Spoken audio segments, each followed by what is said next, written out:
Welcome to our 45th edition of the fair.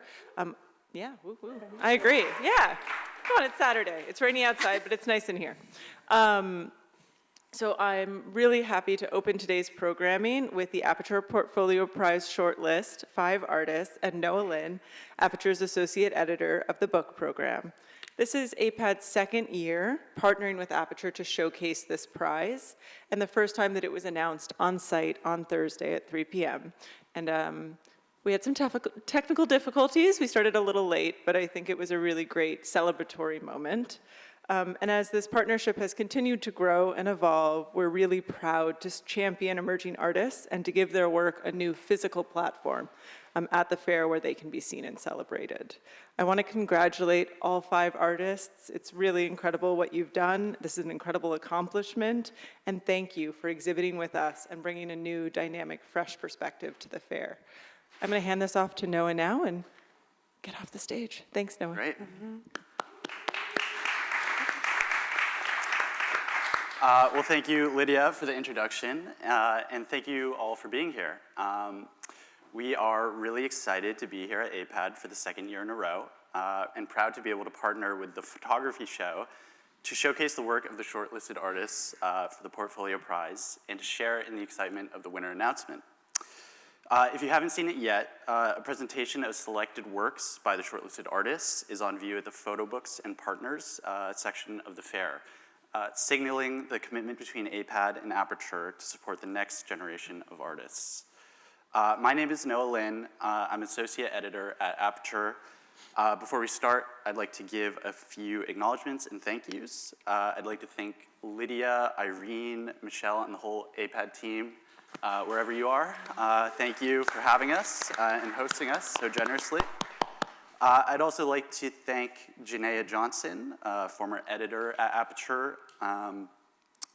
She curated the presentation on view and also chaired the jury this year, but has since moved on to work in the painting and sculpture department at MoMA.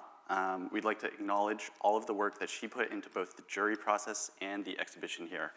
I want to thank Alex Schlechter for organizing the Portfolio Prize, Annette Booth, if she's here, for installing the exhibition at APAD.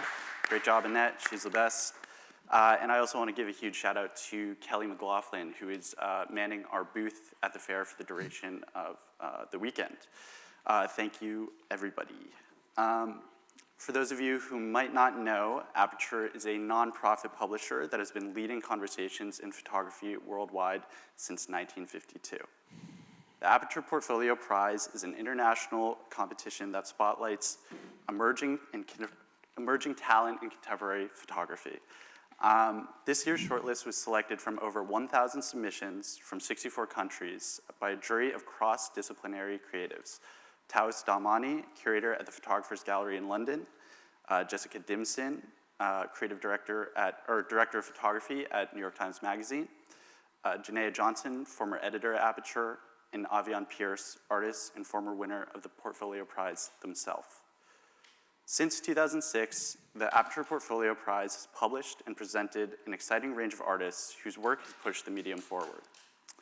This year's shortlisted photographers join the ranks of illustrious winners and shortlisted artists from over the past 2 decades, including Alejandro Cartagena, LaToya Ruby Frazier, Felipe Romero Beltran, Mark McKnight, Avian Pierce, Ramel Ross, and many more. I'm thrilled to be joined by all 5 shortlisted artists today, Olivia Crum, Megha Singha, Aryan Sinha, Farron Van Wyck, and Victor Llorente. We practiced that last night. Congratulations to them. For the panel today, the artists will introduce themselves and their work and give a short presentation on the body of work submitted for the Portfolio Prize. We'll have a brief discussion afterwards and then open it up to questions from the audience. Thanks again, everyone, for being here. Special thanks to all the shortlisted artists and Aryan, the winner. And I'll now hand it off to Olivia to get us started, I think, if you're ready. So I just check. Hi, my name is Olivia Crum. I'm based here in New York, and I'm controlling this.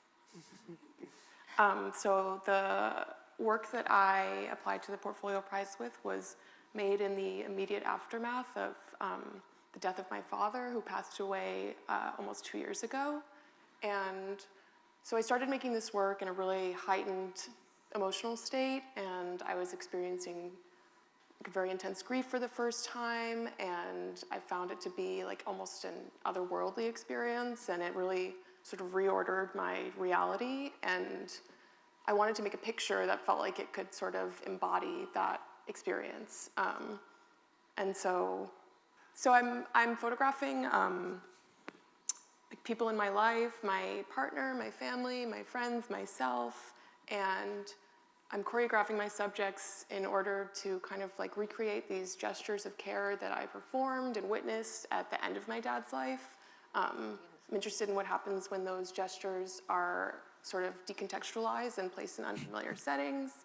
And I also was really interested in, trying to further complicate the images. And so I experimented with like different visual tools in order to do that, playing with scale a lot, using reflections and mirrors as things that can like collapse space and also expand it. And they also kind of function as like portals into another world. And so, I think I see the work as a whole as kind of a portrait of a psychological space. And it also was a way that I was able to really stay connected to my dad, and kind of maintain an active relationship through making. And I think that's it.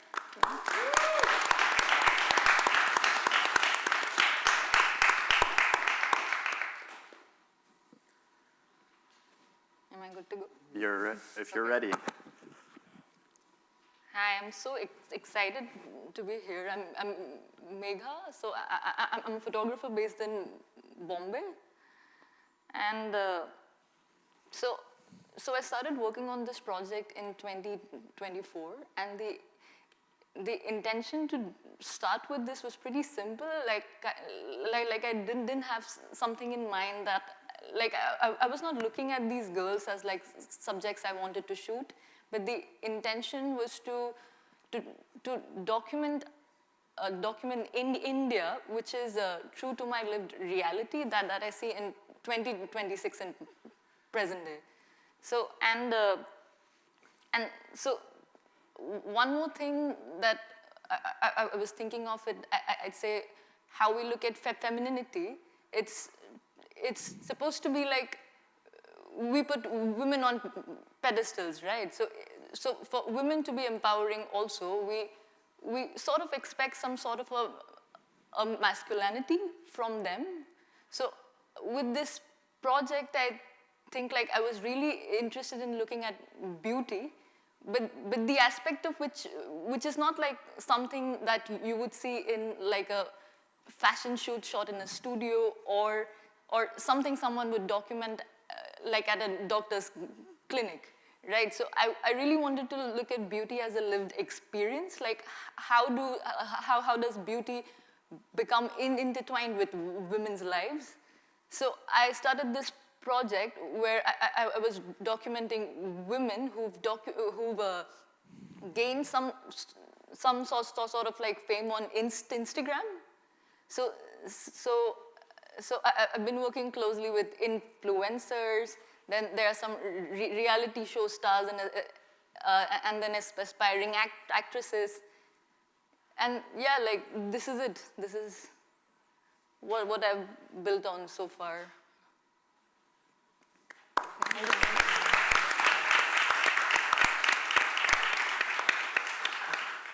Hello, I'm Aryan Sinha. I'm a photographer based in New Delhi, and I applied to the Portfolio Prize with a project titled Namaste or whatever.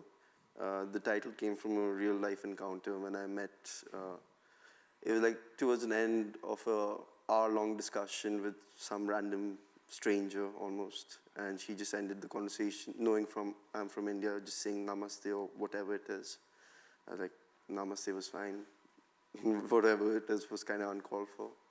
And it was something, I was living in the Netherlands at that time for the 6 years, and it was something that I really battled with of how I view India, how the West has viewed India, and how myself personally have also done so, being influenced by Western media and viewing my homeland through the Western gaze almost. And while I was working on a project before this is in Divide and Conquer about the border states, I was investigating the history of colonialism and photography, and how photography was introduced to India by the Britishers, and was one of the most useful tools for the colonial rule. And during that time, I tried to stay away from any sort of cliches that I thought existed of India. And in the self-limitation that I had, it sort of started to come as an opportunity as well, because there was so much that I was limiting, but not really understanding. Like I wasn't taking images of the cliches, but not really knowing why these cliches, where do they stem from? And Namaste or whatever was basically a 180 on that decision, and just focusing on the cliches and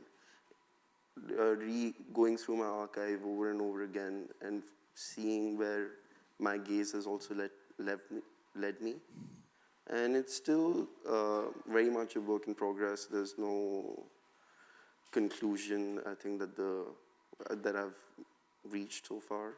Like, where does it stem from, and how does it influence even the current view of India in the eyes of the West? So that's a collection of images that will probably carry on for quite some time, but I'm very grateful to be here and have this opportunity to show.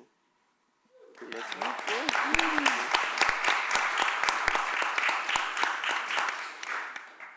Yes, hi everyone, I'm Farron van Week. The portfolio or project that I submitted is titled Mixedness is My Mythology, that started during the first pandemic lockdown in 2020, when I had come back from my birth country of South Africa and was in the Netherlands, where I was raised since the age of 6. The first thing I thought was, am I ever going to get back to South Africa? Because none of us really knew if we would ever be able and or allowed to travel. And sitting and living on this Dutch rural farm that used to be an agricultural farm of my granddad, I started to really look at the farm in a different way. I was also doing my master's degree in visual anthropology, looking at some quite inhumane colonial archives that I had found of South African people of color, communities that I was born into, and didn't see myself reflected in this. That kind of catalyzed looking at the camera as this tool to identify or to manipulate or actually to create a sense of freedom. As I was born in 1993 during South African apartheid, that was implemented by the Dutch, but we're living on a Dutch farm, and we have these two homes, and this legacy that comes with it was something I tried to deal with. I tried to confront it. I tried to heal from it, set myself free, and my family came into the mix of that, because they were all busy with their hair and the clothes and do-rags, but also Dutch clogs and overalls. And I found how being identified or racially classified actually as colored through apartheid, what does it mean to live in this African diaspora legacy, but also having a Dutch dad and brothers born on Dutch soil? So it became looking at ourselves, looking at that kind of history, learning a lot from how anthropology used photography, and then also in my case, pivoting that and saying, no, this needs to be a complete 180. This inhumane way of using photography, I can now find a humane way to show who actually we want to be, to get a say of, we are born from this legacy, but me and my family get to really visualize our identity and who we want to be.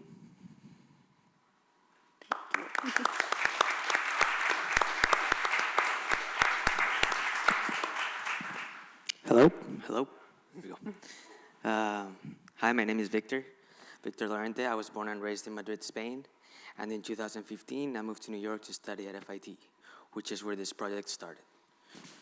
This project is called Folklore, follows Los Andulleros de Santiago, a carnival group composed of Dominican American artists who perform to Caribbean music in handmade costumes and masks.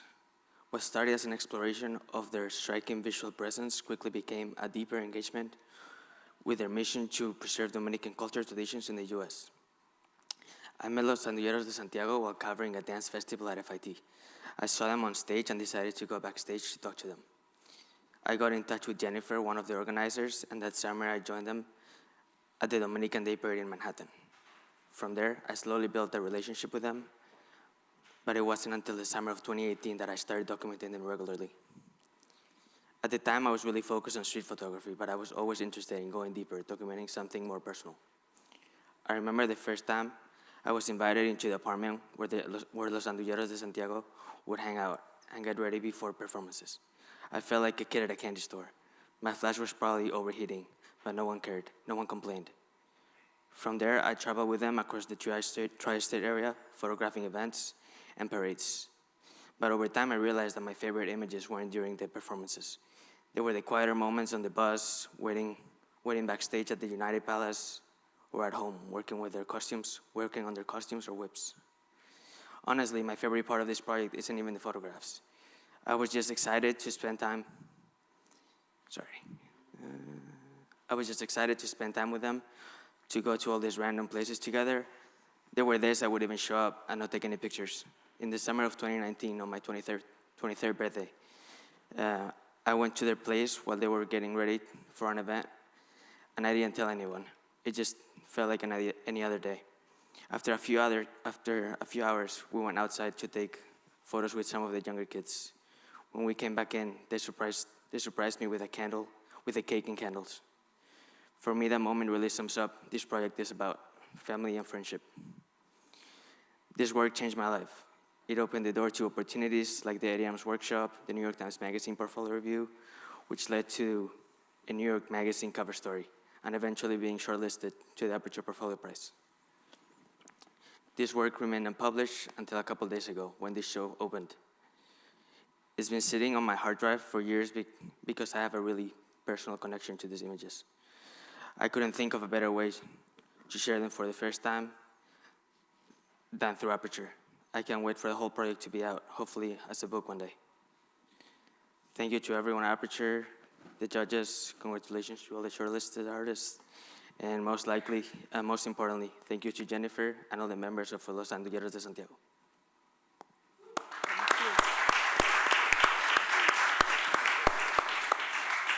Great. Thank you guys for sharing. I think, I have a list of questions here, and most of them have to deal with like the prize ecosystem as a whole, but after hearing you guys speak, I'm gonna freestyle a bit, and sorry if this is not a fully formed question, but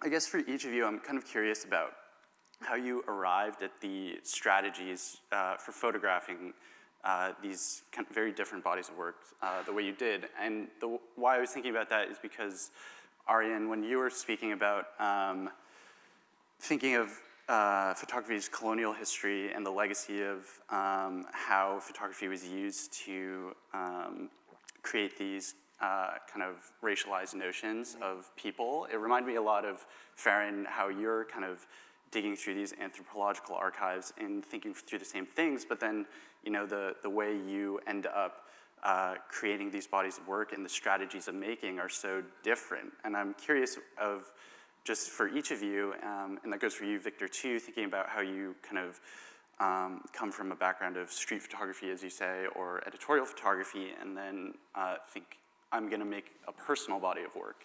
And how and why is that different? I guess the overarching question here is, how did each of you kind of find the method of making that was telling the stories that you want to tell most effectively, and how did you arrive at that? You want to go ahead? Me? I really kind of had to wage a mental war with myself to get to the methodology of making the work. The first thing I actually just did is I photographed my brothers because they were so busy with their hair. And I thought I just want to document that, everything that they're doing. They're cutting it, they're doing the waves, they have the do-rags, then the curls are coming out, and then they're braiding it after a couple of months. So then you could see this like time frame of what they were doing. But the interesting part was about we live on this Dutch farm, but the things that they were doing or interested in or connecting to came from a way larger, but very specifically the African diaspora. It actually had nothing to do with Dutch culture. And I found that quite interesting in the landscape you're in versus the things you are doing and connecting to. And once that clicked, it became this powerful tool to start really looking at the landscape and which little nooks felt like this represents the farm, and then what happens to it once we put our physical bodies in there. Because for people that have this very fixed notion of identity, we don't look like Dutch people, but my brothers were born there. So what does it then mean to be a person of color in this Western agricultural landscape and to not sit in the space of feeling represented by other images, but then creating our own iconography through that, and to be able to have that thought and then to be, okay, then I can have these puzzle pieces for whatever images that are to come. Yeah, for me, it was when I decided to like stray away from the cliches. It sort of became very anti-intuitive because there's so much character in India, and just everything and anything can happen on the streets or in specific locations. And with this project, there have been many sleepless nights in the studios just going through my entire archive from when I first picked up a camera and just diving through those images and sort of re-editing and reappropriating that gaze into what I now know. And also traveling to places such as Taj Mahal or Varanasi, which are like the most photographed places of all time almost, and re-look at that. I feel also when I was doing my earlier project, I felt a lot of times I was walking in the same shoes as the colonizer, where I was traveling to places new and old and just taking images of like random encounters. And I was so influenced by the books, the coffee table books, and multiple things that were there which viewed India from that gaze. So it was sort of going back and just relearning. I'm still like unlearning and relearning the whole method and how to best address India through images, because it's been so used and abused, I feel. I think for me, it was mostly about getting out of my comfort zone. I feel like before I started this project, I wasn't really interacting with any of my subjects because I was mostly just walking Manhattan and just not really, maybe like a quick portrait or something, but I wasn't really going deep. And for me to go backstage and actually start talking with these people, and then I got on the phone with them, and then I got invited a couple times, and then building that relationship for them to be comfortable with me and be with them all the time. I think that was probably the game changer. And I think for me, it was just a gradual process of trying different things, and I think, I don't know, I was really trying to find a way to make a picture that kind of captured an experience that I was having and a feeling, and so like finding the visual language for that was just a gradual process of pictures sort of opening doors to making other pictures, like learning from the images. And in a really basic sense, I was using, shooting black and white. And I think I'm drawn to that because it's like, it's not the way we see the world. And so there is like a separation, and it kind of brings us somewhere else. But yeah, I think just like gradually getting into a kind of visual language. And then it's like, once you start looking for something, you see it everywhere, or you find it everywhere.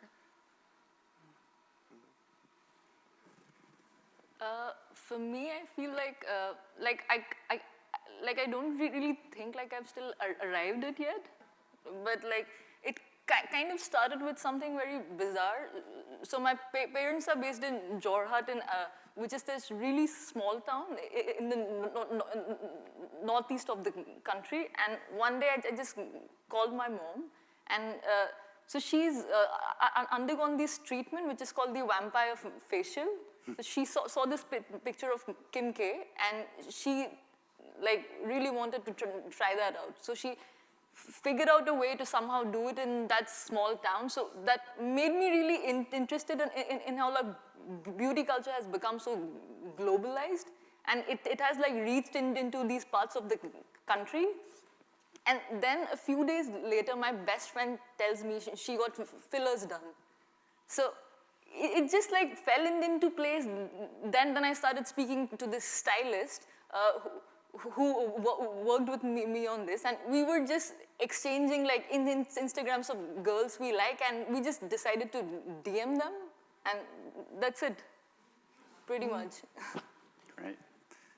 I didn't look up vampire facial before this, but I'm going to have to do my research now. That sounds crazy. Okay, pivoting towards just thinking about the kind of prize ecosystem as a whole, I'm kind of just curious how you all think about when you know a body of work is ready to submit to something like this, and what are your considerations when you're going through the edit, when you're preparing these edits, and kind of the supporting writing for submission to something like the Portfolio Prize or something else, and is submitting to this prize in particular different than others? For me personally, it's always, like every time I apply to something, it's an exercise almost of editing the images down and thinking about what the concept is and writing. With Aperture, you need to write about all these images individually as well. So you actually question yourself a bit more, because this project is, like I said, it's not done, but it's always an exercise to like figure it out better through these calls and through such a platform, to like learn more and also see whoever the shortlist photographers are from this year or previous years. And it's like a trial and error almost, where you yourself are learning constantly. At least that was the case for me.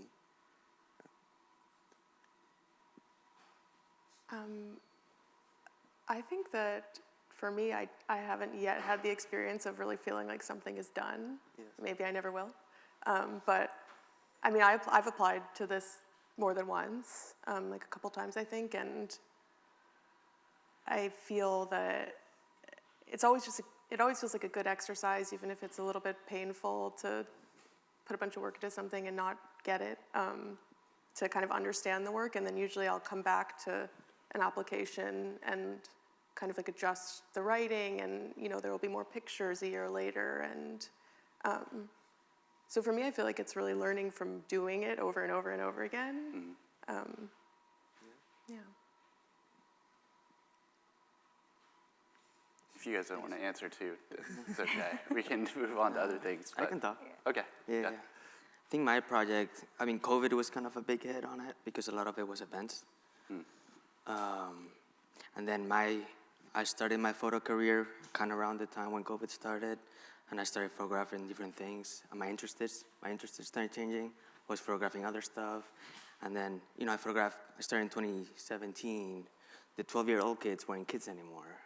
And I photographed the whole process, and that was great, but I feel like, they were going out of it. I kind of grew out of it.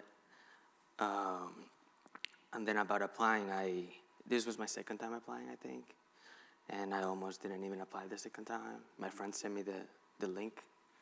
And then I realized you guys have like a way where you can just readmit from last year. And I just like hit submit. We made it easy for you. So I'm glad that you guys have that easy way to do it. Me too. Because, Thank after you, the first year, I was like, I didn't get it the first year. So I was like, why would I apply again? But I think what's cool about this project is that it was so long ago, and my visual language has changed so much, and how I think about photography has changed so much, that every so often I would go through the whole archive, and every time I would find something different, something that I was excited about. Because that was something that I wouldn't even think about the first time when I was taking the photos. And then I would have new images that I liked. Because it was like 7 years of shooting, so it was like a big archive. So for this year, did you or did you not upload new images at No. all? Wow. No, this was the same. Great. Yeah, I feel like the last year felt like that was good. Nice. Yeah. Yeah. It's the power of a different jury. That's another question I have. Does knowing the jury beforehand influence how you approach the edit in any way? Because I know are you guys cognizant of that at all, or is the work and you're gonna submit it as it is? For me, the work is the work, and it doesn't affect my decision. Yeah. So maybe it Pretty should. much, I think so. But for me, it was quite interesting because I have applied for this prize before also, and with this project and another project, and it's how you phrase the project, the images, everything, it's there, but how you phrase it is so different from applying in Europe versus America, I feel. It's just like a few things maybe, but I remember one time I was like really, because there was one time I was just applying to anything and everything, because it was just a good exercise to do so. And the jury really doesn't affect, but there's something there maybe, which I'm not sure about. I always have way bigger questions because I feel like it's this thing of if you know the jury, you can literally research them and figure out what their style is and what they like and what kind of photography they gravitate towards, and then you can be like, oh, but I can maybe within the writing of my work kind of connect to that. But then at the same time, I'm like, but do I really connect to it myself? Is it also in my work? Do I feel like I'm within the same field or theme? Or do I really, really stay true to myself? And if that is different, be courageous enough to then also just put yourself out there as yourself and be different. And it's this interesting juggle of choice of what is it do you then really do? So I actually always just try to stay away of seeing who is part of the jury or the judge pool. And I just told myself a couple years ago, it's always good to be thinking about prizes and all these competitions, but I think I'm also the same of, it's for me to really reflect on the work and how do you write about it and how do you present it and how do you sequence it, actually just for myself. Yeah, I think for me that jury doesn't really matter. I think the only thing that's different from this is that for the whole time I had this project was like I was thinking of it as a book, so I would think of a sequence. But then you guys, it's like 14 pictures I think you can apply or something. So then I had to like rethink everything and think of what's strong. Like I would think of like a specific, every single picture has to be strong on its own. Because I would always think of it like pairs sometimes or even grids, because they would go together. But because this is different, I feel like every single image had to be its own. And yeah, that's it. Great. I had a question, then I forgot it, but let me consult my sheet here. For those of you who have like multiple bodies of work, how are you thinking about which body of work is the right body of work to submit to certain prizes? Or is it just a stage of this project is done and I'm moving on to something else? Or is there like with the different kind of open calls in the field at large, is there a different kind of mixing and matching that's going on in your head at a certain given time?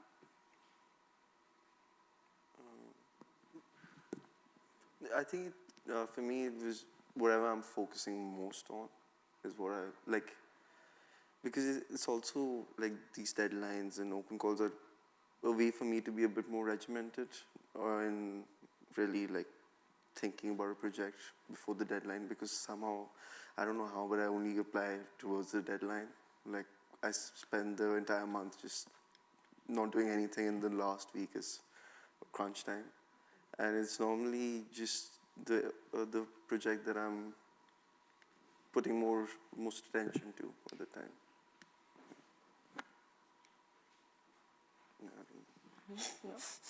I usually just have one thing going at a time, so Yeah. it's an easy choice. Cool. So I've been working on like 2-3 long-term projects at the moment, and I have mentors too. So I share my work with them. But with this one, I got like a very mixed reaction. Like some people said like it's too like it's not as it's not something as serious to be submitted. But like I still want to just go for it and see, and so yeah. Okay, we have about 8 minutes left, so I think it's a good time if the audience has any questions to open it up. No one has questions. There you go.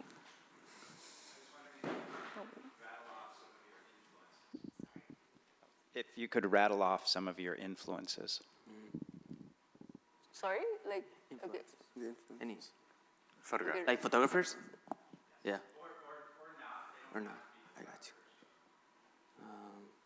In 2016, I took an Aperture workshop with Alex Webb, and that was life-changing to some level. So Alex Webb.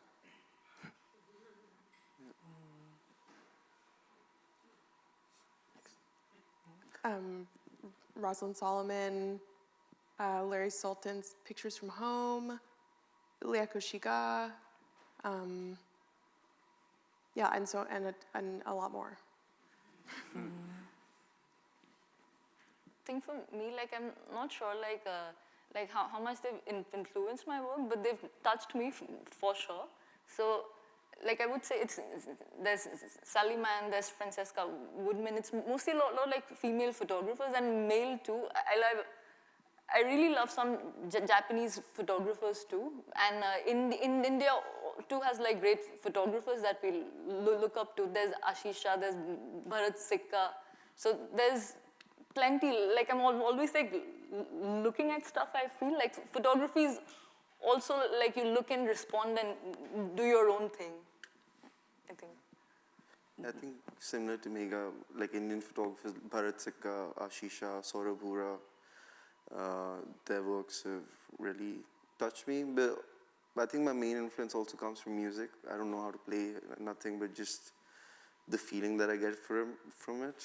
I try to emulate that whenever I'm sequencing or editing my images. Yeah. Kendrick Lamar.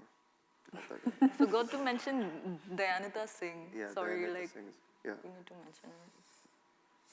For me, it's the same. I think when it comes to portraiture, self-portraits, it was Sanele Muholi of South Africa, but also Carrie Mae Weems. But it was also, we are huge NBA fans. We also listen to Kendrick Lamar, Tupac, Aaliyah, Biggie. It's like this very mixed things of kind of whatever was out there that we just felt inspired by, and I took from that. So it wasn't only me, but it was also just everything that my family was doing. I could also like take it from them and mix it into the work. There's one more name I missed. Sorry, it's Pushpa Mala, and I feel like she also used to work with cliches, so that perhaps like could be closer to your project too. But she works with self-portraiture, and she's also talking about like I think. I'm not familiar. Okay, you're not familiar. I'll check it out. Yeah, you should check out her work. Pushpa Mala. Perfect.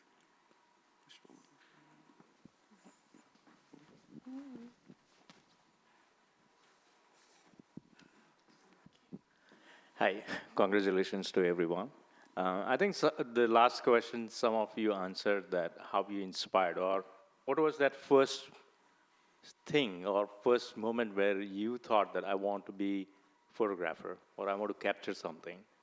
That's the first part of it, if you can describe. And the second part is that not that all of you are young, so you don't have that long journey, but one of the most difficult part which you have seen, maybe, in my days it would be if I asked my dad that, I want to be a photographer, he would take the camera from me and say, go to the engineering school.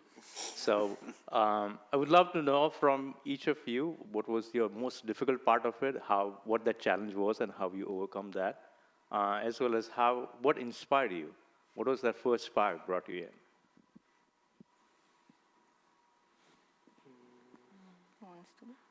Yeah, I think I'm very blessed to be raised in a house full of creatives, and my parents used to have a production house called Elements Production from India.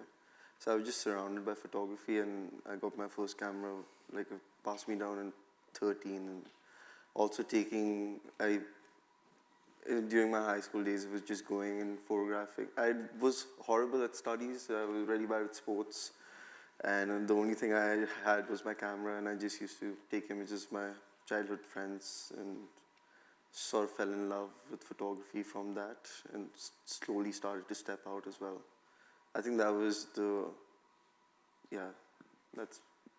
it came very naturally, and I was very blessed. I think for me, I'm lucky that I have a really supportive family. I think they've always been pretty supportive of myself, even though they're not in the creative world at all. I grew up skateboarding. I bought a camera when I was 13 to photograph my friends, and that's kind of where it started. But aside of that, my grandpa, we had a restaurant in Spain, and he would always take photos of the patrons and put them on the wall. So that's probably where it started. Yeah. I think for me, I was really the black sheep of the family. I was the first one to go to art school, and I think my family really didn't understand, but I think around my teenage years, I really became obsessed with photography. I was drawing a lot, but I was very perfectionistic, and it was never good enough. But once I received my first camera around the age of 17, I think, something was clicked, and I was like, oh, but this is kind of what it is that I need. I can go out into the world and find what it is that I'm looking for now. I don't need to actually draw it anymore. And since then, I've still stayed obsessed. It definitely has its ups and downs. I think also when I was at art school, my grandmother died, and she was the first person to give me an actual camera. And I didn't know how to deal with that kind of grief and be in a full-time study with deadlines and expectations and you having to learn and go through all of this stuff. And then one of my teachers said that I could use the camera as a medium to process my grief. And then I realized, well, I can actually use the camera as a medium to process everything else or to question everything else. And in that kind of way, it depends on what kind of state that I'm in. I can literally pivot, but the camera as the medium stays the catalyzer to deal with everything, and I hope to continue to do that. For me, my dad is a very passionate wildlife photographer. So I saw a very different side of photography growing up.